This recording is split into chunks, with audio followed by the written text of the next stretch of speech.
Hello and welcome everybody, Josh the RV Nerd. Not at my hometown store today. Actually, I'm a couple time zones away in Kalispell, Montana today, getting you some footage of this 303 Reflection. And I gotta say, it is just beautiful around here. But we're not here with the Kalispell Board of Tourism. We're here to learn about an RV. The Reflection 303 behind us is one that, if what you're looking for is like, man, I'm kind of looking for something, maybe I want to do some extended camping, maybe I'm looking for like full-time caliber, but I don't want to have to get a 1-ton diesel dually. That's where this one comes in. It gives you that opposing slide living room like a big giant fifth wheel, awesome campsite window coverage, dual power awnings, auto leveling, 0 to 100 degree rated, and a partridge in a pear tree. But they go with a little bit smaller upper deck, but what's really funny is this is actually a better upper deck for an RV traveler. We're going to showcase that later in the video. I'll get the slides closed and everything for you. For traveling factors, this has something that nearly no other RVs have out there other than a couple other Grand Design fifth wheels. Anti-lock brakes, things that have been required since like the 1980s on semi-tractor trailers, is standard here, but not standard or even optional for most factories for highway safety. Not to mention, you can get to the refrigerator, the bathroom, the bedroom, all of that without so much as touching the slide out. This is an awesome traveler's floor plan that also gives you some really nice space when you get there. Now, these have TPMS, they have holding tank heaters, we have a 3,000-pound hauling hitch in the back.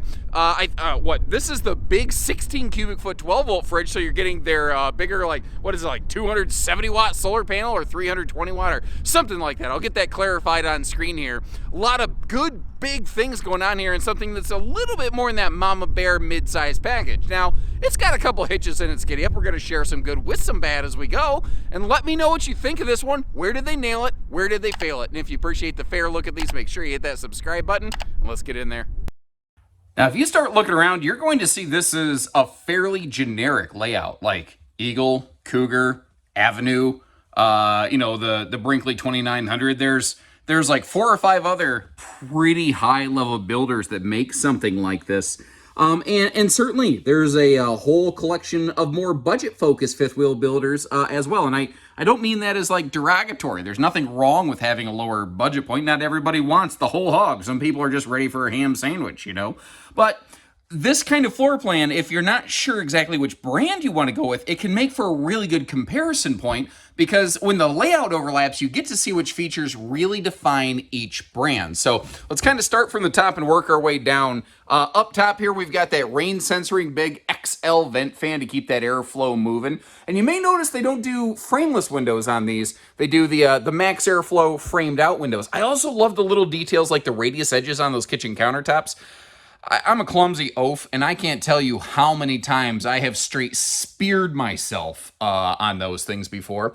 Now, these are 50 amps standard, and they're going to be 15,000 BTU single air standard. The one we're looking at today does have the optional second air installed in the bedroom, so they can be a very effective hot climate camper, but they are still 0 degree rated with an enclosed heated belly, tank heaters, and all those kind of things. It seems like in the industry there's a ton of talk and time and attention paid toward the cold camp capability of an RV, but the fact is the vast majority of us spend far more time hot climate camping in them. Now over here they're doing this, what I like to call Frankentable, or, Frankentable, or whatever you want to call it here.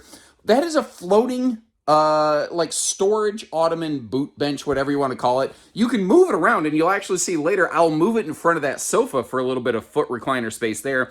So if you don't care about having 4 people around the table, you don't have to. You can get that bench out of the way, and frankly, it could probably travel down the road. Over here, tucked north-south between the island and the hide-a-bed, kind of wedged in between the slide-out. So it's something that could travel that way probably without a whole heck of a lot of effort. You'll also see later that we have all blackout roller shades around all the windows here.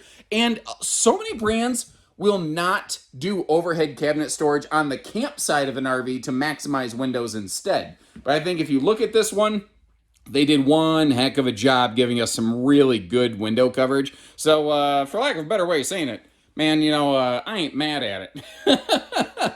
Now, the power outlet situation for the rear sofa is one of the few things that's just a nitpick for me. I kind of wish those outlets were like pop-up power towers in the back of those side stands. That would make more sense to me. Also, I practice a if I see something, I say something policy. I've never claimed to get everything right, and I've never claimed that any RV is necessarily perfect.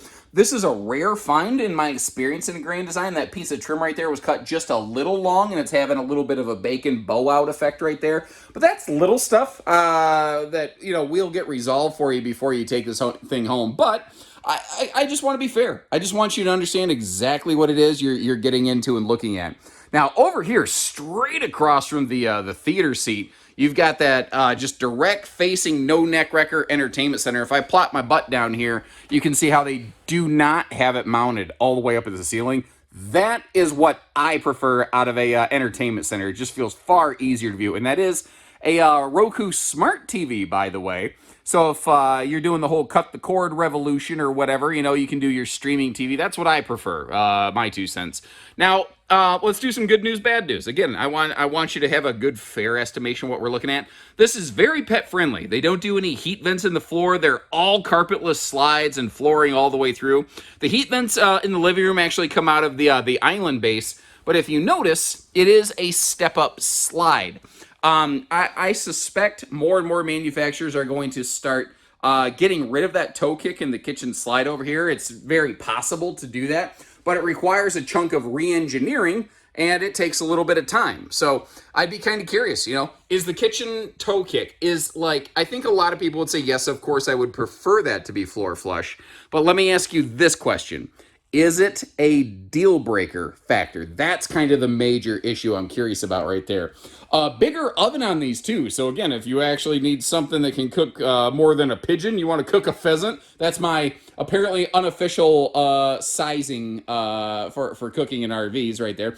Also, in the kitchen, they're very good about putting outlets right down by the countertop, so you don't need the big long extension cords. And I've seen some people say, I'll just get a power strip and plug things into that. High voltage appliances like griddles and coffee makers, you should not plug those in to a power strip. So kind of keep that in mind. I couldn't remember the words. In case you're curious, I'm really kind of struggling here in this video. Hopefully it's not coming through that way. Hopefully that's a little bit of a surprise to you. But it is currently about 5 p.m. local time, but I was up since about 1 a.m. local time flying to get here. So I'm not well caffeinated because I was dozing the whole time on the plane. And, a little bit of jet lag. But, hey, we're out here. We're making it happen, ladies and gentlemen. Let's dive into some deeper details here. Starting with the kitchen storage. Let's start with the island. Triple plywood drawers, basically the floor, although there is that toe kick where you can belly right up to the bar. Awesome space for a wastebasket underneath that stainless farm sink, by the way. And then when we start cracking everything open, man, over there in the forward, serving station, breakfast bar wall, whatever you want to call it, tons of storage there. I love the big triple pots and pan storage. That is a 16 cubic foot, 12 volt compressor fridge. And to help power that, there's a 370 watt solar panel up on the roof. And you could add another one of those if you were really inclined. And we still have a dedicated pantry. The dedicated pantry in this size of RV means you don't have a symmetrical cooking kitchen station, but it works. And again, remember that Franken bench. You can float that thing around kind of any way you want. I think I'm going to start calling that the Judi Dench Benchy Bench, just because I think it sounds fun, and it's fun to say.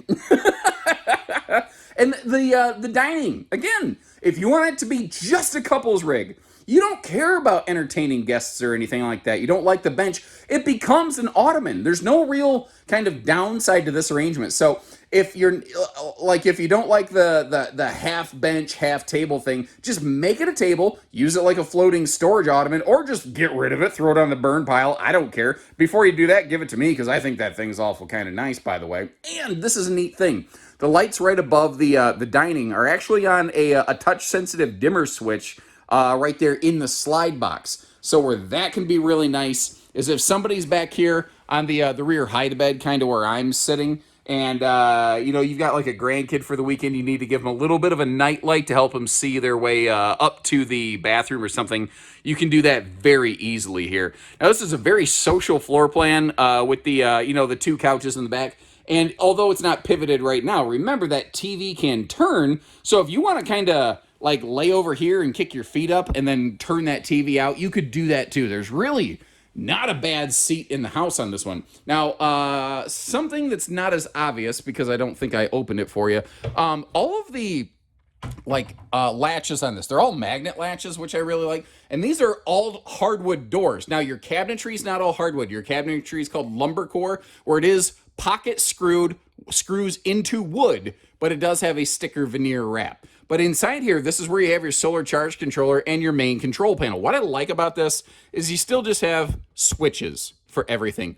But if you want to go Star Wars on this thing, you can absolutely do that too. So you kind of have dealer's choice in that regard. If you're tech savvy, cool. If you're not, you don't got to be tech savvy just to operate your RV. You don't got to call your grandkids to tech support your camper.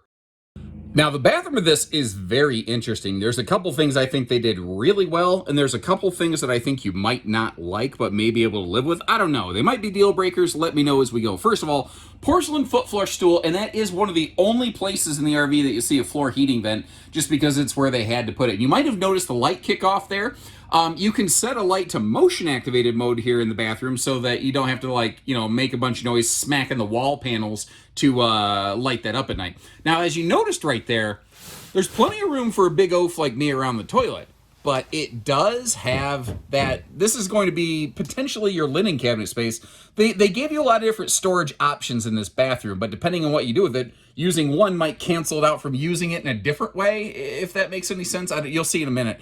But it kind of, if you're taller like me, I'm a little over 6 foot, sort of bonked me in the head a little bit. Now, speaking of being a little bit over 6 foot, I can stand in the shower plain as day. And look at what they did up there.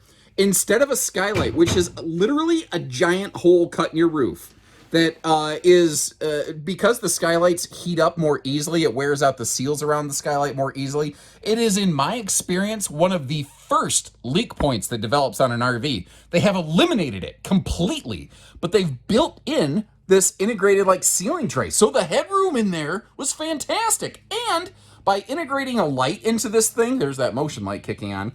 What they've done here is a skylight is awesome during the day. But I don't know about you, I tend to do most of my camp showering in the evening hours, where the skylight doesn't do anything for me. Well, now I can actually bathe at night and see what I'm doing here. They are using the conventional 4-inch fan right here. It would not be difficult whatsoever to upgrade a fan on one of these. They just simply don't offer something like that from the factory. But this is where I was saying the storage gets interesting. So you may notice it's a dual entry bed and bath. They have that extra kind of linen cabinet space over there, but if you open that up, I love that extra drawer. First of all, very few bathrooms and RVs give you that. But you may notice there was a hanging rod or rack or whatever you want to call it in there. The shelf inside that thing was removable. So if you want to use that for towels, you can. If you want to use it for expanded closet space, you could do that too. And I do thank them for putting the hand towel ring up high enough where it won't actually hang in the sink. I can't tell you how often I see that done in the RV industry, that kind of dense stupidity. But, it's painfully common, and thankfully they're not doing that here. Big sink, by the way. High-rise faucet, a miniature high-rise faucet, a medium-rise faucet. By the way, if you ever want to mess with somebody in a clothing store, walk up with a t-shirt and ask them if they can get it in an extra medium, and they're going to be like, huh? Now, in the bedroom here, it does have that extra little bit of a step around the bed. That is there for structural support because some of these reflections, like the 150 series, they're outfitted with that turning point hitch, and it absolutely requires that extra structural strength and support to use that hitch. So, as a result, pretty much all the reflections are standardized that way. You can see the TV hookups in the distance, and today we're looking at one with the second optional air conditioner installed. Did you notice, though, it's centralized? When you're in a mid-size fifth wheel like this, a lot of times you run into non-centralized second air conditioning. Not every manufacturer, but some of them will do that. Can you see the household outlets on those bedside stands, almost on the inside edge of that? I think they're really intelligently located. So if you want to dangle a cord down to the side stands, you can. Or if you want to, dangle something up, or you have the USB plug complement up in the top middle there, you can do that too. Now, you're seeing a little bit of carpet here just to cover some structural element. The actual walkable space is carpetless. And I want to kind of give you a little look. Look at how much you can stand at the foot of the bed and get dressed kind of space that you have in here. And by the way, that is a 60 by 80 True Queen bed. That is one that is not preferred by the Bed Goblin Union. Those are the little critters that live under your bed, and they can literally like rip your toes off if they're hanging out from under the sheets. They love that. Now, I've not yet totally figured out why there's a set of power outlets mounted in the ceiling over there. I suppose maybe if you wanted to run a, I don't know. What would you do with that, I guess is the question. Like, I'm just kind of like at a little bit of a loss for it myself. Now, while you're contemplating that information right there, let's take a look at the storage up here in the bedroom. First of all, starting with you have full cabinet storage overhead. Still has like all magnet holdbacks, by the way. And then again, you haven't really seen hanging storage. Your main hanging closet is over there in the wardrobe slide. Again, depending on what you want to do, if you need more hanging storage, you can always cannibalize the extra part of that does sneak over into the bathroom, and you can have dual wardrobes. It's just kind of up to you. Not to mention easy lift storage below that True Queen bed. And one of the other kind of unsung qualities of this RV right here is because the bed is not in a slide, there's zero question whatsoever as to whether or not it is usable in travel mode. Because just like you see right here, the closet slide might come right up to the bed, but it doesn't overlap with or fight the bed. So there's no slide, there's nothing unsupported. It's just pure hard construction under that, whether the slide is open or closed. Additionally, with the entry door being over here on the hallway side, right next to the bathroom, making a quick little emergency potty stop, or even a little morning shower in what I call RV stealth mode. If you need to do, like you've been doing a long drive and you want to shower off real quick late at night or in the morning, if you did bring a little bit of water with you in the tanks, which you should always do as little as possible, recommended by the way. But if you do that, theoretically, you could do some awesome stealth mode camping. And with the way that they place the fridge, you can't open the freezer with the location of the island there, but the refrigerator itself is fully accessible. For a triple slide island kitchen kind of RV, this is about as good as it gets. I'm going to give this one a pretty solid A minus for road mode, but what's your take on it? So the big question, what kind of vehicles is it going to take to get this one moved around? I think a 3/4 ton with appropriate capacities is the minimum reliable starting point. With the hitch weight on this one and the total length, I know some people do it with half tons. I know that theoretically there are a very small number of half tons that are technically capable of doing it. I just don't, generally recommend half tons being able to handle this because generally speaking, half tons will not be able to handle this. But a good 3/4. I don't even know if you need to go diesel. I think a 3/4 ton gasser will take care of it just fine. Now over here you see a little sticker that says inverter prep. You can add an inverter into this RV if you want to have some function of some of your household outlets if you are untethered away from the parks. And over there, up in this corner here, that's a 50 amp MPPT charge controller. Now there's MPPT, yeah, you know me, there's PWM, but what does that mean? Long story short, MPPT means maximum power point technology.